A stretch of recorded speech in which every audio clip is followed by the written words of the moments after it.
Ya, Bung Rocky, kemarin juga kan sempat bahwasannya ini bukan terkait permasalahan UKT, tetapi bagaimana terkait permasalahan-permasalahan yang ada di kampus. Kalau misalkan kita menyimpulkan atau mengasih kajiannya. Saya nggak berapa kali lu demo rektor lu coba. Lu bilang rektor lu bangsat. Udah pernah lu bilang begitu?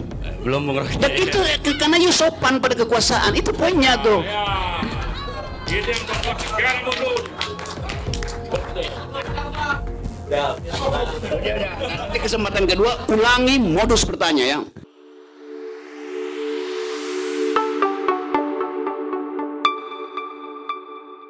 Komisi 10 DPR Hatifah Saifuddin menyebutkan bahwasannya pendidikan di Indonesia adalah pendidikan yang tersier dan tidak wajib.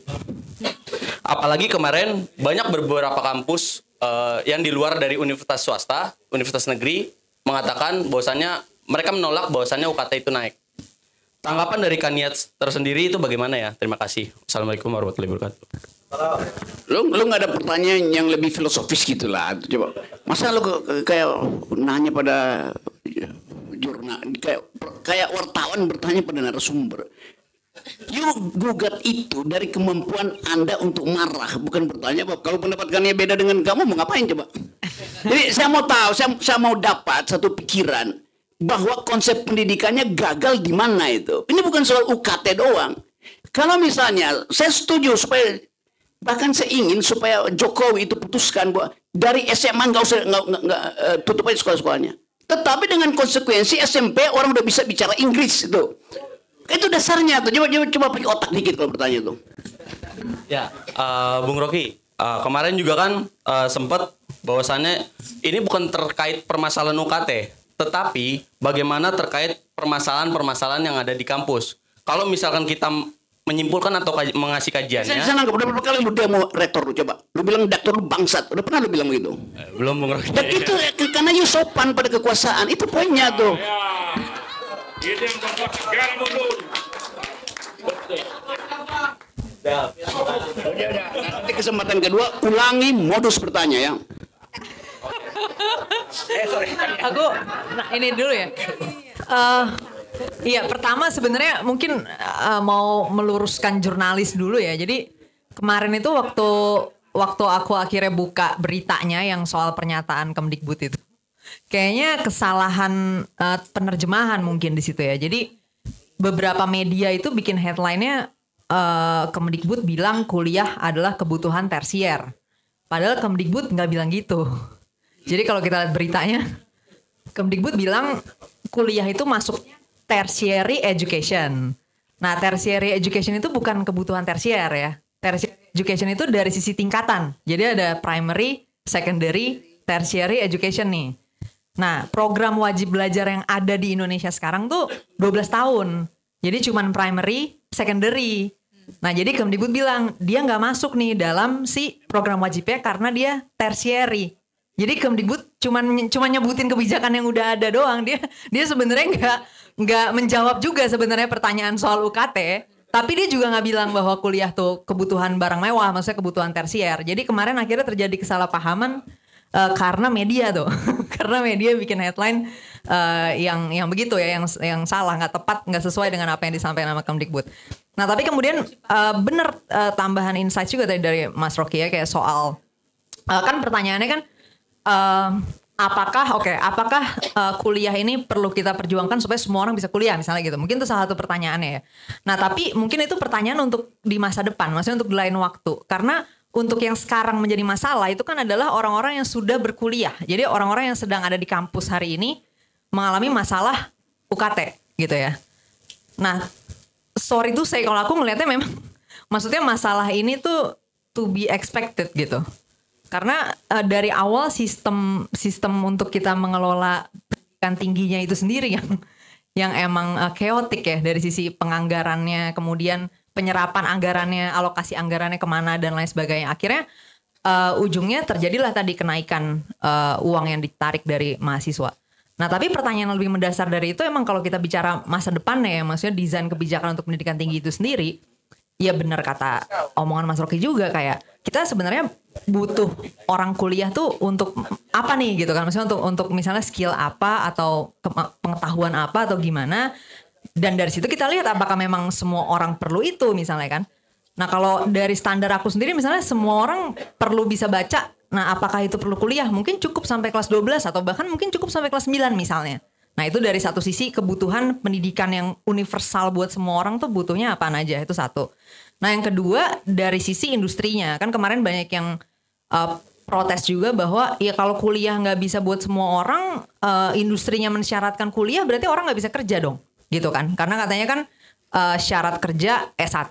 Ya industrinya kita keplakin juga gitu kan. Lu ngapain syaratin S1 buat suatu bidang kerja yang nggak membutuhkan skill S1 gitu loh.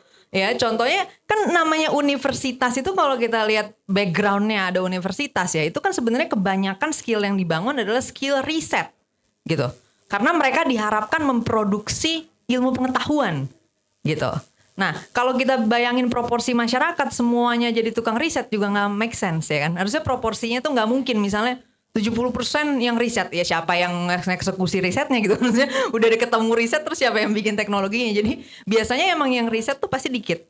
Nah, tapi pendidikan tinggi bisa jadi bukan universitas doang. Ya kan, maksudnya bisa jadi bentuknya bisa macam-macam yang bisa ngebentuk orang yang buat misalnya engineer-nya atau orang yang misalnya jadi dokter ya kan, atau jadi pengacara atau apa segala macam. Nah, itu bisa jadi tidak harus dengan kurikulum universitas yang kita kenal sekarang. Karena sebenarnya kebanyakan kurikulum universitas itu sendiri sejarahnya itu background-nya adalah untuk mencetak peneliti gitu, untuk mencetak researcher. Nah jadi banyak juga yang gak masuk akal sebenarnya untuk sebuah lowongan kerja seperti ini mensyaratkan itu. Nah jadi memang harus dari dua sisi ada pembenahan. Nah kalau misalnya sekarang yang dipersoalkan adalah bagaimana dengan pekerjaan yang mensyaratkan ini, ya quick solutionnya mungkin rada-rada lazy thinking juga ya. Ya mungkin pemerintah bisa mendesak untuk itu dibenerin berarti si syarat lowongan kerja ini. Kalau misalnya memang ada akhirnya keterpaksaan di mana orang tidak bisa menjangkau kuliah karena harga yang mahal itu. Nah tapi in the meantime juga sistem kuliahnya sendiri ini udah saatnya direformasi total gitu loh. Maksudnya ini adalah sistem yang sudah berjalan ratusan tahun, gak masuk akal kita lanjutin lagi sistem ini gitu. Sistem penjurusan, sistem sertifikasi berbasis universitas. Jadi orang bertempur brand. Jadi kampus-kampus itu tempurnya sebenarnya bukan kualitas gitu loh. Tempurnya tuh persepsi brand. Bahwa brand UI bagus, brand ITB bagus. Tapi sebenarnya mereka nggak punya akuntabilitas outcomes dari anak-anak masuk situ apa tuh sebenarnya nggak ada. Mereka cuman unggul karena mereka sudah menang brand gitu loh. Itu sama kayak Louis Vuitton gitu kan. Kayak kita sebenarnya udah gak mempertanyakan lagi nih kualitas tasnya mau kayak gimana. Udah gak peduli masyarakat ya kan. Dia udah dibeli di harga 90, 100, 200 juta kayak gitu. Nah sama dengan kampus-kampus di pendidikan tinggi ini sekarang pertempurannya adalah brandnya nih. Siapa yang udah brandnya kuat gitu. Nah akhirnya ini jadi gak masuk akal kalau kita mau menjadikan ini pertama sebagai akses untuk semua orang. Itu kayak kita memperjuangkan Louis Vuitton diakses sama semua orang. Ya gak mungkin gitu kan. Nah makanya terus benerin dulu nih bagaimana mekanisme pasar di kampus ini basisnya nggak bisa brand kayak gini gitu loh. Nah terus yang kedua tadi sistem di dalamnya yang udah sebenarnya ini udah ratusan tahun udah nggak masuk akal kita lanjutin lagi, udah harus kita reformasi abis-abisan gitu. Nah sebenarnya mungkin ya kemarin Mas Nadiem mungkin ada pemikiran gitu kan dengan timnya gitu, dengan Kampus Merdeka gitu kan, mungkin mencoba melakukan ini segala macam. Cuman ya masih sangat kurang ya gitu. Maksudnya kalau solusinya hanya itu memang nggak bisa gitu. Ini harus lebih mengakar lagi dari itu.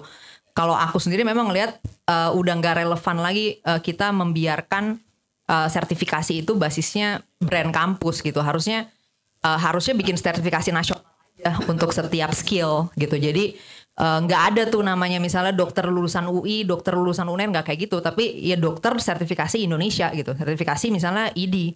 Nah kampus tugasnya ngapain ya? Tugasnya ngajarin orang-orang untuk bisa memenuhi standar assessment-nya yang di level nasional itu gitu. Jadi nggak ada pertempuran brand. Nah akhirnya nggak ada pertempuran harga berdasarkan brand gitu. Dan itu yang membuat nggak bisa kita selesaikan masalah harga tinggi ini gitu kalau sistemnya masih kayak gini. Jadi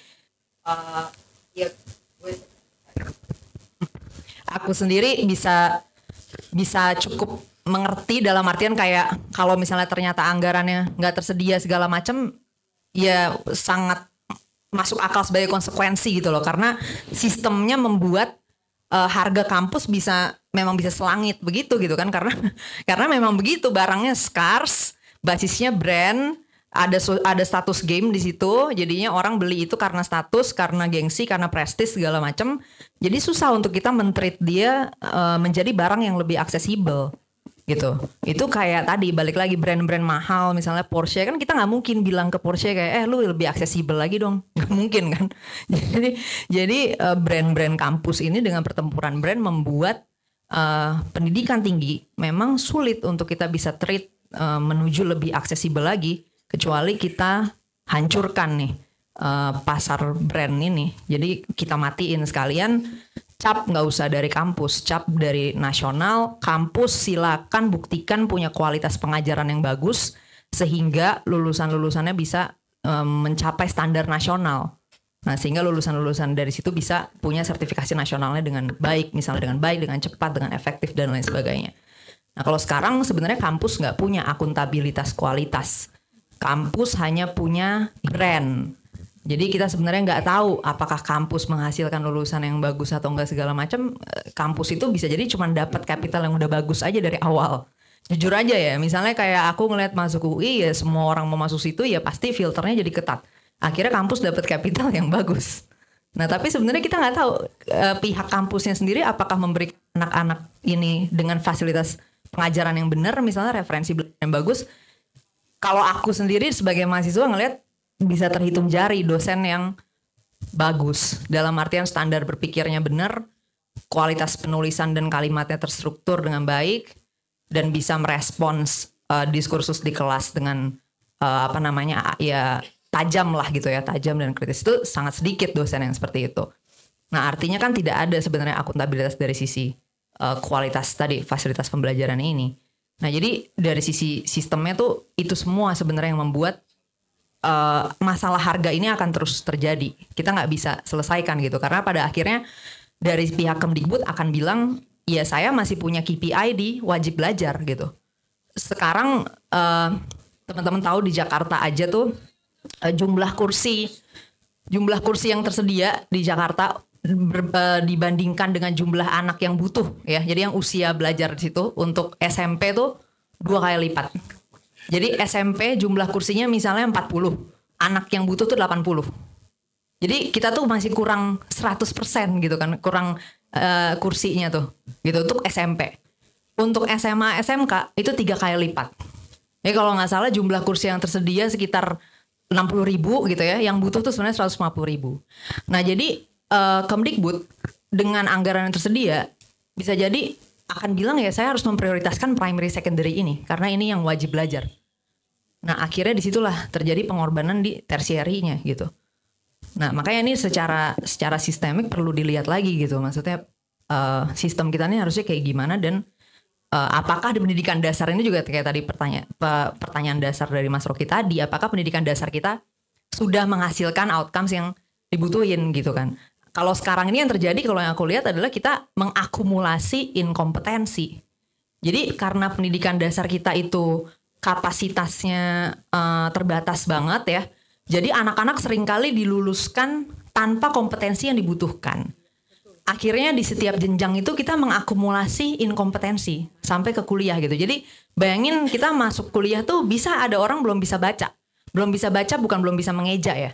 Belum bisa baca maksudnya dia nggak bisa ngerti apa bacaan yang dia baca gitu loh. Nah sedangkan dalam kuliah itu bacaan banyak banget ya.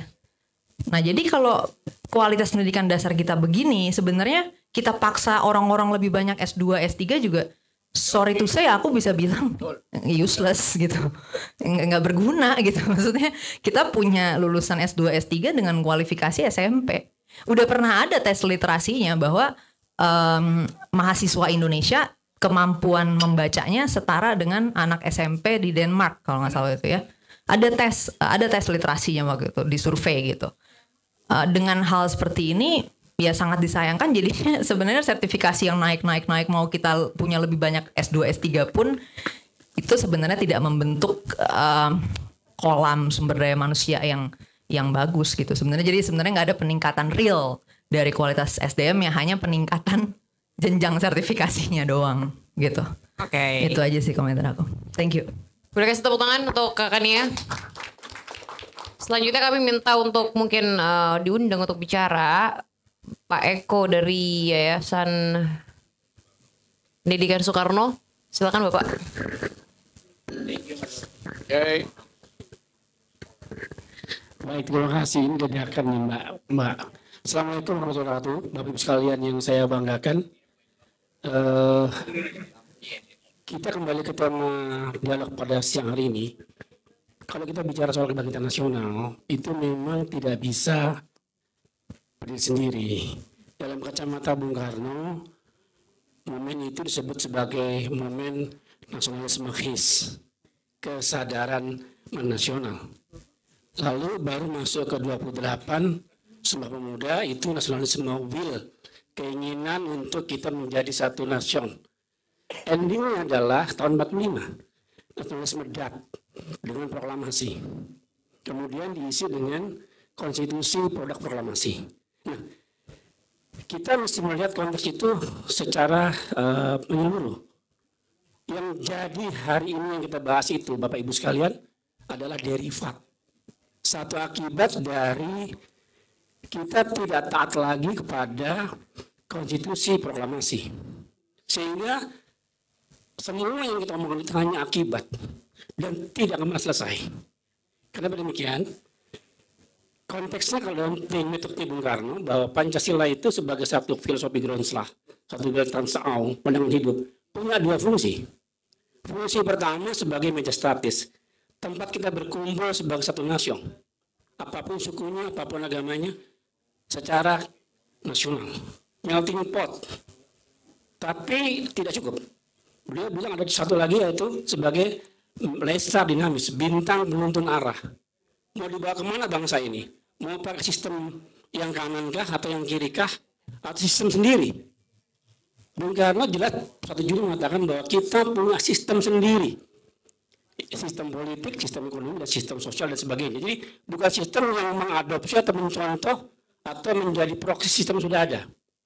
Disitulah muncul kemudian konstitusi 45. Itu adalah pikiran para pendiri bangsa yang terbaik. Tapi hari ini, mohon maaf, selama 20 tahun kita sudah membongkar itu semua. Sehingga tujuan proklamasi yang tadinya harusnya menjadi bangsa yang bertujuan sosialisme ala Indonesia, adil makmur, sekarang menjadi bangsa yang private liberalism. Semua diukur dari mekanisme pasar bebas. Sehingga yang terjadi adalah kondisi politik, ekonomi, dan hukum yang transaksional. Jadi Mas Jumhur, buruh menjadi objek yang paling menderita pada hari ini karena menjadi bagian dari kekuatan yang termarginalisasi sebab tidak lagi berprinsip pada pasal 33 UUD 45. Jadi teman-teman sekalian yang saya hormati, memang ada cara jalan lain kalau kita tidak kembali lagi kepada relnya revolusi Indonesia. Kalau tadi Mas Rocky bilang PMKI, itu hampir mirip dengan pidato Bung Karno 59, rediscovery of our revolution. Penemuan kembali revolusi kita. Yang mana?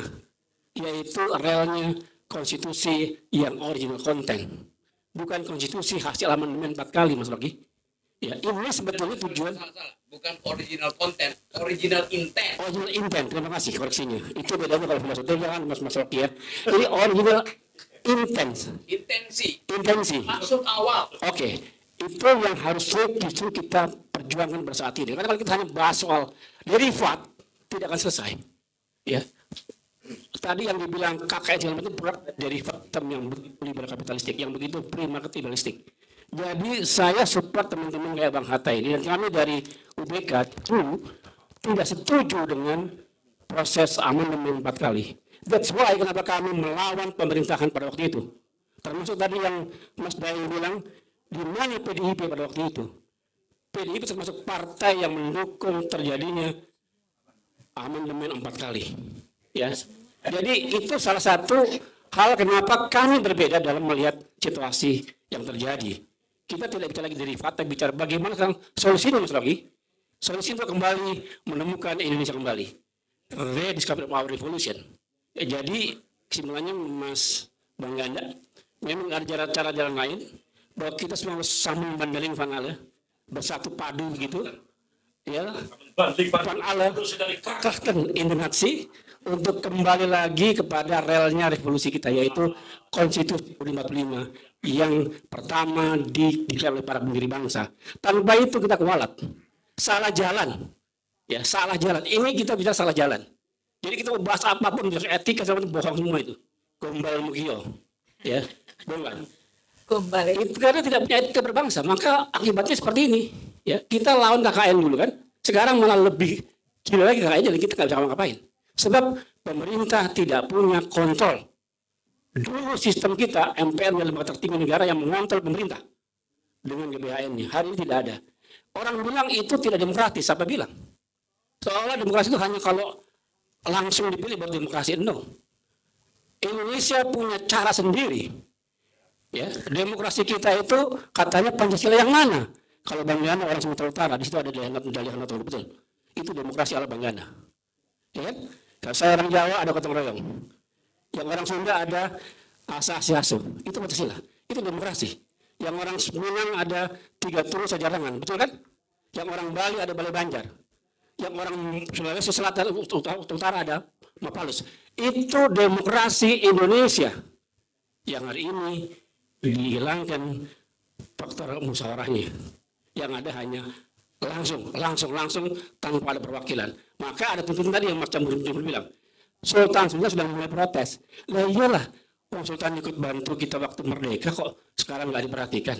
Karena tidak ada perwakilan para sultan di MPR. Oke? Yang dulu ada. Jadi itu yang coba mungkin saya kasih gambaran supaya menjadi pertanyaan ke semua bahwa kalau kita tidak kembali kepada relnya revolusi Indonesia, tidak akan pernah menemukan kembali Indonesia.